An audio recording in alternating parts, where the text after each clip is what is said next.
O'zbekistonda 15 yoshli bola uylandi. Ijtimoiy tarmoqda O'zbekistondagi to'ylardan birida 15 yoshli maktab o'quvchisining uylangani aytilgan videolar tarqalmoqda.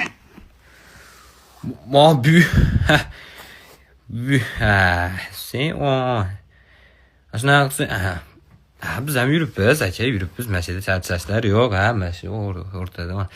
Bu 15 yosh olsa, men akam 43-yil hali ham Torg'uzda o'g'il bola, Qonunda qiz bola deb o'ylab yurib.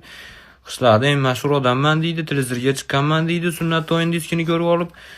Anaqa qishlarda mana shu Rossiyaga yetib olmaslik uchun qanaqa ish bo'lsa hammasini qilyapti. Qo'ldan kelgancha anaqa